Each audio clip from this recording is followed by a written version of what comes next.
12월 23일 목요일 동물 세계에 나타나는 하나님의 배려와 돌봄. 욥기 38장 39절에서 39장 4절까지.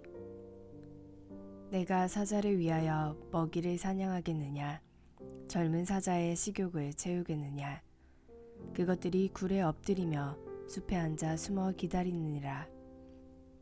까마귀 새끼가 하나님을 향하여 부르짖으며 먹을 것이 없어서 허우적거릴 때에 그것을 위하여 먹이를 마련하는 이는 누구냐? 산 염소가 새끼치는 때를 내가 아느냐? 암사슴이 새끼 낳는 것을 내가 본 적이 있느냐? 그것이 몇 달 만에 만삭이 되는지 아느냐? 그 낳을 때를 아느냐?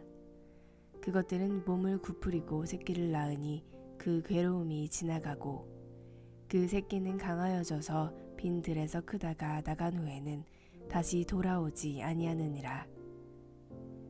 오늘의 말씀 요약. 하나님은 욥에게 사자의 식욕을 채울 수 있는지, 먹을 것이 없어서 허우적거리는 까마귀 새끼를 먹이는 이가 누구인지 물으십니다. 또한 산염소와 암사슴이 번식하는 이치를 아느냐고 물으십니다. 그 어미는 몸을 굽으려 새끼들을 낳고 새끼들은 강해져 빈 들에서 크다가 떠나갑니다. 본문의 설.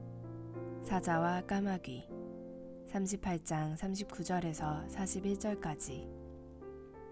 하나님은 동물을 지으시고 그 세계를 주관하시는 분입니다. 하나님은 동물을 5쌍으로 묶어 언급하십니다. 첫 번째는 사자와 까마귀입니다. 두 동물의 공통점은 난폭한 짐승이자 부정한 짐승을 대표한다는 점입니다. 사자는 고대 중동에서 가장 강력하고 무서운 야생의 약탈자요, 동물의 왕이라고 할 수 있습니다. 까마귀도 육식성 동물로 다른 포식자들이 남겨놓은 먹이를 먹습니다. 사자와 까마귀는 인간과 친화적 관계에 있지 않으며 혐오스러운 동물입니다. 하지만 이러한 사자와 까마귀도 하나님의 배려로 먹이를 공급받고 생존합니다. 이를 통해 알 수 있는 것은 사람의 이익과는 상관없는 동물들도 하나님이 사랑으로 돌보신다는 점입니다.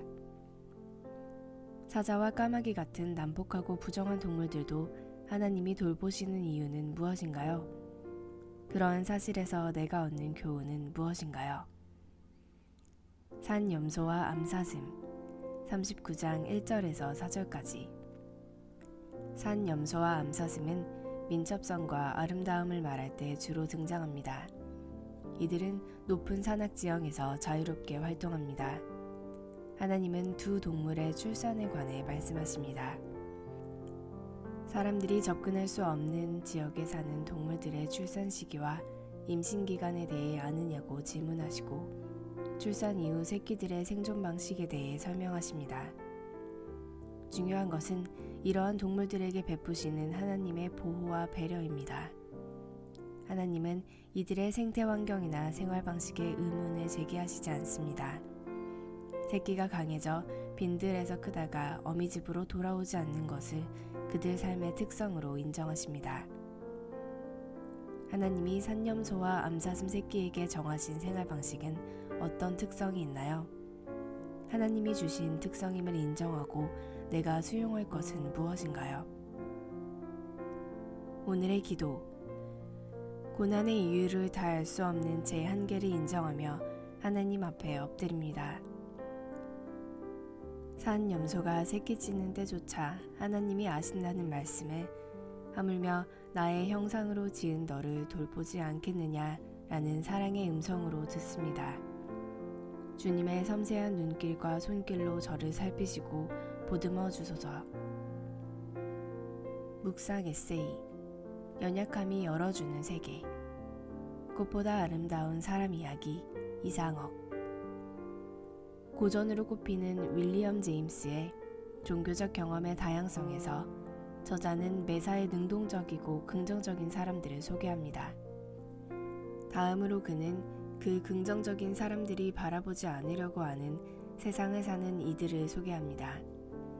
고뇌하는 영혼의 소유자들인 이들을 일컬어 사람들은 세상을 어둡게 만드는 자들이라고 합니다. 그러나 저자는 고뇌하는 영혼이 바라보는 세상이 얼마나 아름답고 역동적일 수 있는지를 보여줍니다. 그는 긍정적인 환경을 누리고 매사에 형통할 때만 올바른 종교적 경험을 하는 것이 아니며 고뇌하는 사람의 종교적 경험 역시 중요하고 의미 있다고 주장합니다. 어쩌면 건강한 마음을 가지고 있다고 자부하는 사람이 오히려 좁은 세상을 살고 있는지 모릅니다. 그들은 대체로 다른 사람의 슬픔을 잘 이해하지 못합니다. 한숨과 고통을 자기와 상관없는 딴 세상 단어인 것처럼 여깁니다. 하지만 그런 것들의 가치를 부정한다면 인간 존재의 현실 중 반쪽에만 무게중심을 둔 불균형한 신앙이 됩니다. 건강한 신앙은 슬픔과 고난도 엄연한 삶의 현실로 받아들이고 인정합니다. 거룩한 경험은 반드시 성공과 승리를 통해서만 얻는 것이 아닙니다. 오히려 그것은 인간의 슬픈 현실과 잇대어 있습니다. 고난 가운데 있을 때 그 경험을 통해 하나님이 보여주실 세상을 바라봐야 합니다. 우리의 연약함을 통해 하나님이 어떻게 우리를 만지시며 이끄시는지를 깨닫게 될 것입니다.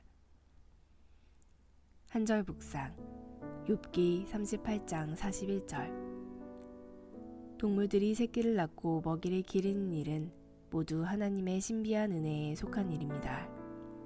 욥이 얻은 자녀들, 그가 즐기던 잔치와 산의 진미, 그리고 그가 기르던 수천 마리의 가축도 모두 하나님이 주신 은혜의 선물이었습니다. 주신 이유를 모른 채 은혜로 받아 누리던 것들이라면 거두어 가신 이유를 알지 못해도 불평하지 말아야 합니다. 하나님 중심으로 생각하면 무엇을 주시든 거두어 가시든 항상 감사할 수 있습니다.